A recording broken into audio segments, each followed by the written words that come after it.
dia para você nesta sexta-feira, dia 13 de agosto. Você acompanha nessa edição, o Tribunal Superior Eleitoral anuncia medidas para aumentar a transparência das urnas eletrônicas. As exportações do agronegócio bateram recorde em julho. Na capital da Austrália, em meio ao avanço da variante Delta, autoridades decretam um novo lockdown. E o Brasil subiu uma posição e chegou ao segundo lugar no ranking da FIFA. O deputado Ricardo Barros passou de convidado para convocado a participar novamente da CPI da pandemia, após uma sessão bastante tensa. Em seu depoimento, o líder do governo na Câmara afirmou que não foi citado por Bolsonaro como envolvido no esquema de corrupção e que o trabalho da CPI tem afastado farmacêuticas que querem vender vacinas para o Brasil. O deputado federal Ricardo Barros, líder do governo na Câmara, foi ouvido nesta quinta-feira pela CPI da pandemia. O convite veio após o deputado federal Luiz Miranda denunciar esquema de corrupção em compra de vacinas e associar o nome de Barros. Miranda disse que ao relatar fraude na compra da Covaxin ao presidente da República, Bolsonaro teria dito que aquilo era coisa de Ricardo Barros. O líder do governo negou veementemente envolvimento com o esquema e disse que nem Bolsonaro nem Miranda o acusaram. Senador Ana Calheiros, mostrei agora mesmo no vídeo do Luiz Miranda. Ele diz: levei ao presidente uma matéria da imprensa com a fotografia do Ricardo Barros falando do caso global. Nós mostramos o depoimento. Eu não estou mostrando nem prestando atenção em entrevista que o deputado Luiz Miranda deu. Eu estou mostrando ao país o depoimento que ele prestou a essa comissão parlamentar de inquérito. E no depoimento, senhor relator, então, ele não disse... diferentes. O senhor vai me permitir responder ou não? Eu vou me permitir pedir para repetir o vídeo. Então, por favor, se o senhor me permitir, eu vou responder.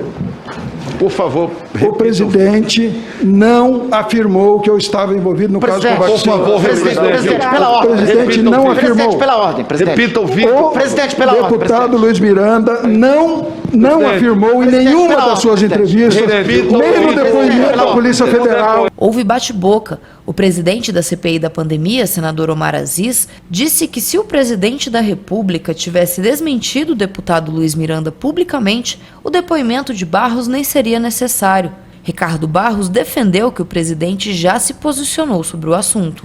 Até o momento eu não tenho nada contra o Ricardo Barros, tanto que eu não o afastei da liderança do governo. Eu não posso, com denúncias, afastar pessoas. Tem que ter alguma materialidade nessa denúncia. E, até que se prove o contrário, o Ricardo Barros continua no meu governo, continua tendo credibilidade para tratar dos assuntos nossos dentro do Parlamento brasileiro. Então, o tal desmentido que tanto o senador Omar Aziz, o relator pede e outros pedem, já foi feito. Absolutamente claro que não há nada contra mim com o presidente Bolsonaro. O deputado Luiz Miranda relata uma conversa que teve com o presidente que nunca foi confirmada de outra parte no seu conteúdo.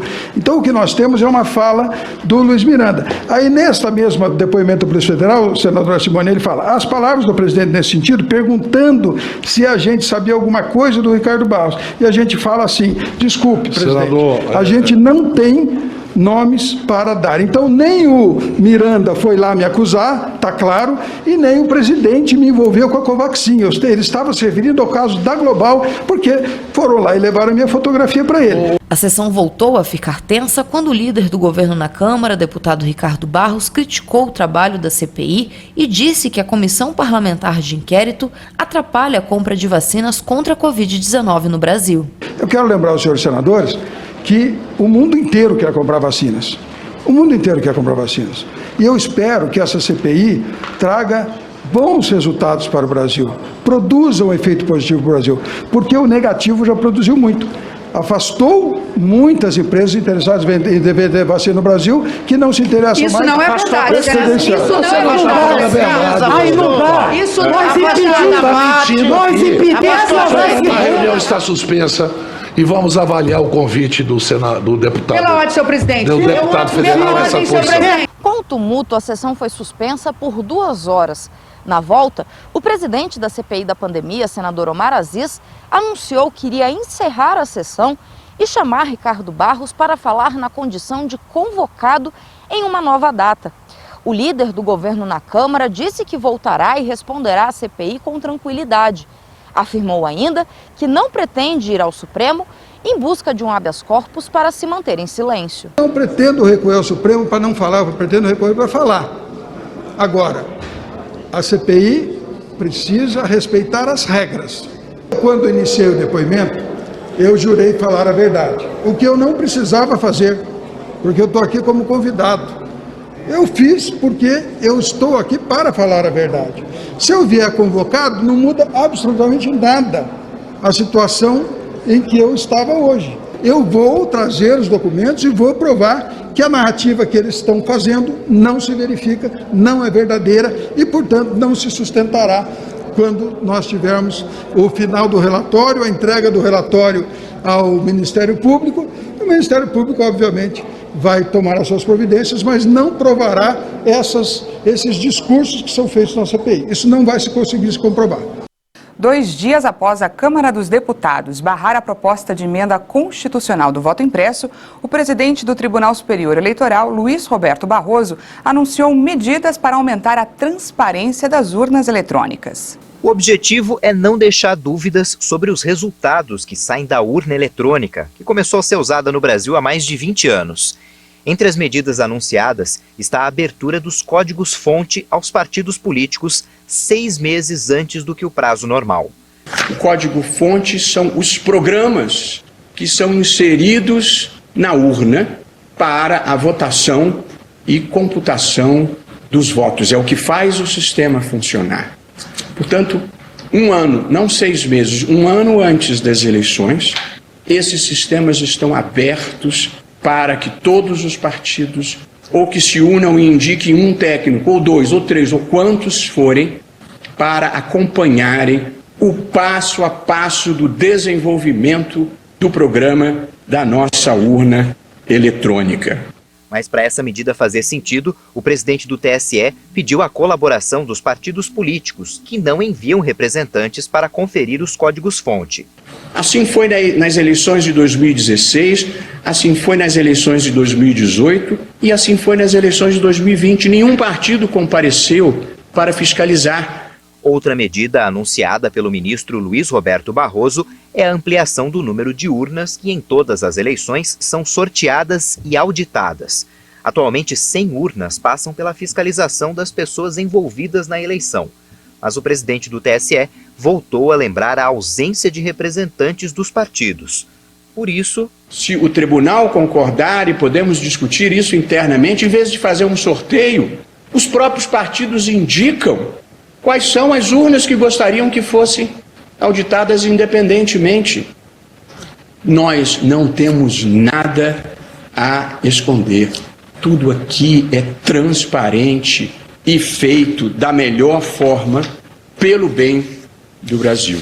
E para não restar dúvidas sobre a confiabilidade do processo eletrônico de votação, o presidente do TSE anunciou que será criada uma comissão para conferir o processo do começo ao fim, começando pelos políticos. Nós convidamos integrantes da sociedade civil, das universidades e das entidades de tecnologia e convidamos pessoas de instituições públicas. E também teremos um representante da Polícia Federal e um representante das Forças Armadas com nomes ainda a serem confirmados. Em respeito e consideração às pessoas de boa fé, nós estamos aumentando ainda mais a transparência e publicizando os mecanismos de auditoria e convidando os partidos e os interessados a participarem de cada passo. A Caixa Econômica Federal libera hoje para saques e transferências a 4ª parcela do auxílio emergencial para os nascidos no mês de setembro que não fazem parte do Bolsa Família. Os pagamentos da 5ª parcela do auxílio vão começar a partir do dia 20 de agosto. Já para quem recebe o Bolsa Família, os pagamentos começarão no próximo dia 18. A cidade de Canberra, na Austrália, voltou a registrar um novo caso de Covid-19 após um ano sem notificações. As autoridades decretaram lockdown. O temor pelo avanço da variante Delta fez com que as autoridades de Canberra, capital da Austrália, tomassem uma medida rápida. O retorno do lockdown foi a forma que o governo local encontrou para controlar a disseminação do vírus. Esse é o primeiro caso de Covid-19 na região após um ano. As autoridades sanitárias desconhecem o local onde o paciente se infectou e se já há transmissão comunitária da doença. Este é o melhor caminho a seguir para proteger a saúde da comunidade e evitar bloqueios ainda mais prejudiciais, prolongados e mais consequências econômicas. Esta será a primeira vez que Canberra entra em lockdown este ano. É a segunda vez durante os quase 18 meses desta pandemia. Em Sydney, as medidas de segurança sanitárias têm aumentado cada vez mais. Apesar das 7 semanas de lockdown, o número de infecções diárias continua elevado. As regras de isolamento foram endurecidas em mais 3 áreas de Sydney, limitando a circulação de pessoas em até 5 quilômetros de suas casas. Por conta disso, a polícia ou o exército podem ser acionados para garantir o cumprimento das regras de isolamento.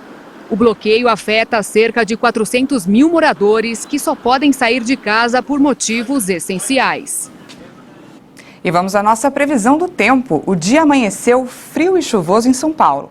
Quem precisou sair de casa teve que se agasalhar bem e levar guarda-chuva. A temperatura mínima hoje para a capital é de 12 graus e a máxima de 19. No fim de semana o tempo continua frio. No sábado a máxima prevista é de 22 graus e no domingo 25.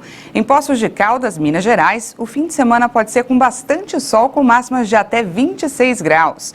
Em Passo Fundo, no Rio Grande do Sul, o sol pode aparecer no sábado, mas a temperatura não deve passar dos 22 graus. A seguir você confere, após ser condenado por corrupção, chefe da Samsung paga fiança e é libertado. E ainda, o Brasil sobe uma posição e agora ocupa o 2º lugar no ranking de seleções da FIFA. Nós voltamos já.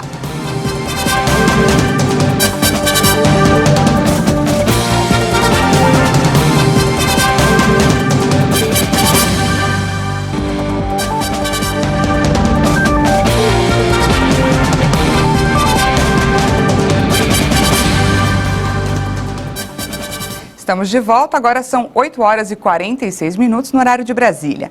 As exportações do agronegócio brasileiro bateram recorde em julho e alcançaram mais de 11 bilhões de dólares, um aumento de 15,8% na comparação com o mesmo mês de 2020. Os embarques em julho nunca haviam superado a marca dos 10 bilhões de dólares.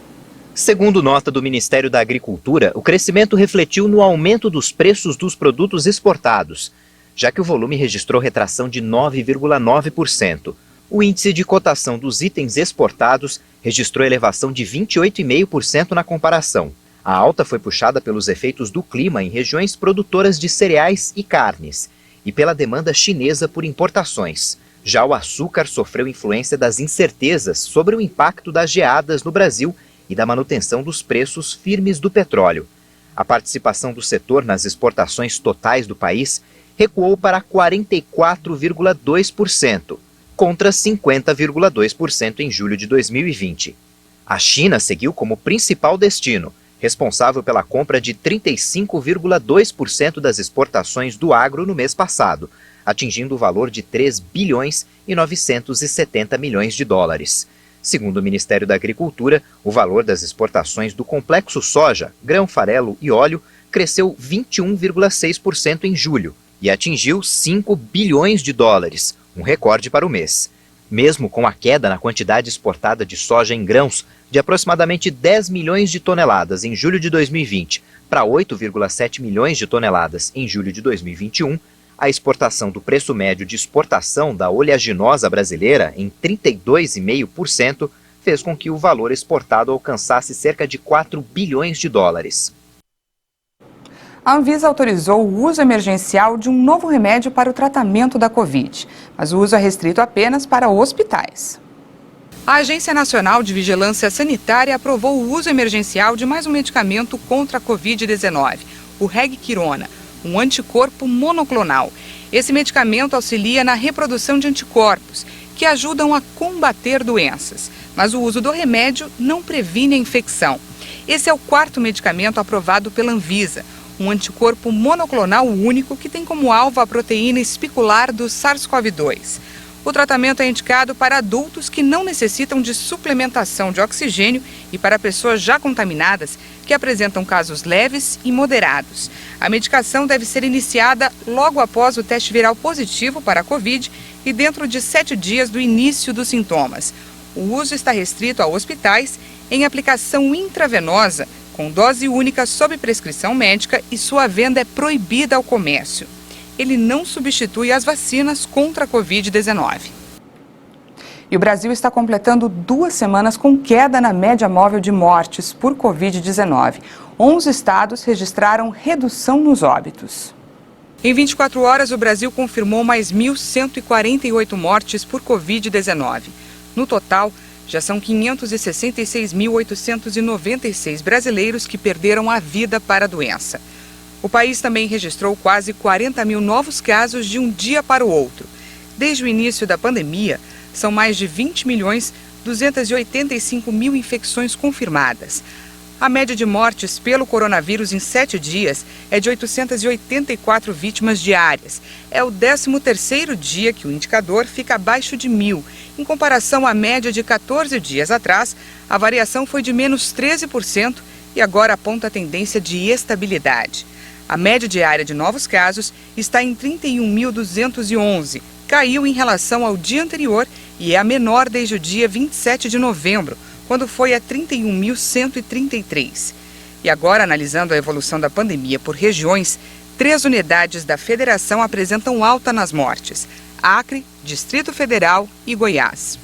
3 estados estão em estabilidade e 11 estados registram queda: Alagoas, Bahia, Mato Grosso do Sul, Minas Gerais, Paraná, Pernambuco, Piauí, Rio Grande do Norte, Rio Grande do Sul, Roraima e Santa Catarina. Mais da metade dos brasileiros já tomaram ao menos uma dose da vacina contra a Covid. O país aplicou mais de 160.674.000 doses de vacinas até agora. E pelo 3º dia seguido, foram aplicadas mais de 2 milhões de doses em um só dia. De acordo com o Ministério da Saúde e as secretarias estaduais de saúde, o número de brasileiros que tomaram a primeira dose já passou de 112.291.000. Isso equivale a 53% da população, enquanto mais de 48.383.000 pessoas tomaram a segunda dose. O resultado representa mais de 22,8% da população brasileira. Entre os estados que mais aplicaram a primeira dose estão São Paulo, com 64,7% da população vacinada. E o Rio Grande do Sul e Mato Grosso do Sul aparecem na sequência com mais de 55% da população já com a primeira dose. E no Mato Grosso do Sul, quase 37% das pessoas já estão totalmente imunizadas. Na Europa, a Espanha é líder em vacinação contra a Covid, com mais de 60% da população imunizada.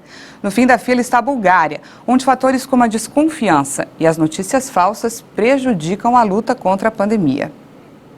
Mais de 28.700.000 pessoas estavam totalmente vacinadas na Espanha até esta quinta-feira, 61,5% da população. O percentual é maior do que na Itália, com 57%, França com 56% e Alemanha com 55%.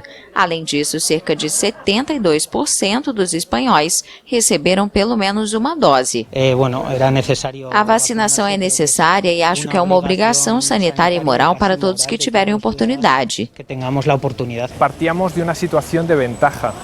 Temos uma vantagem sobre outros países porque a confiança nas vacinas em geral, principalmente as infantis, era tradicionalmente mais alta do que em outros países europeus, e as taxas de vacinação infantil também são mais altas do que em outras nações europeias. Muito mais altas que em outros países europeus.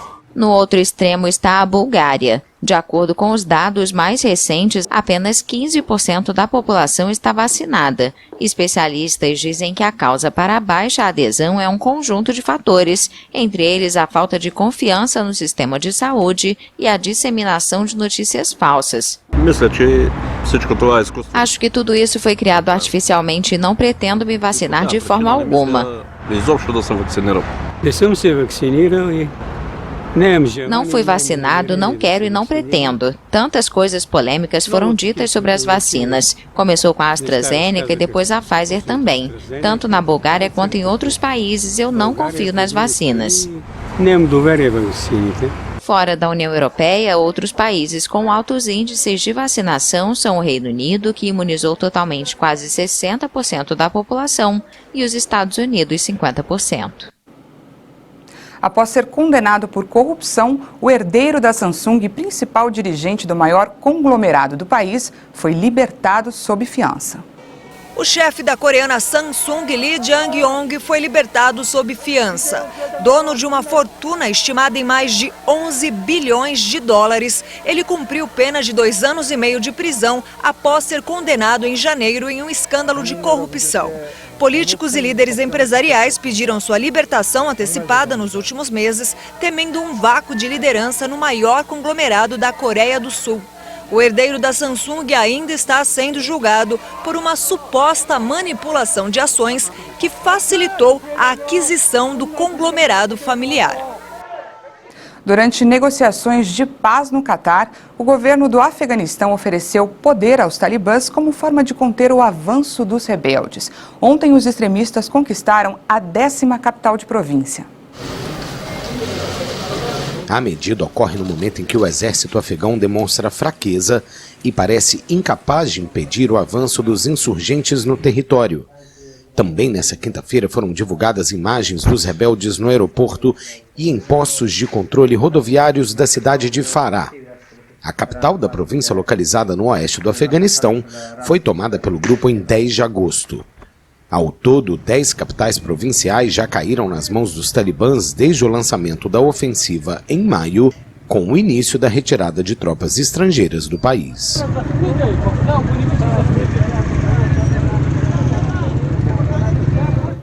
E essa edição fica por aqui, mas no YouTube você pode rever as nossas reportagens. Já já tem outras informações com a Patrícia Velenic. Bom dia para você, eu volto à 1 da tarde. Te espero.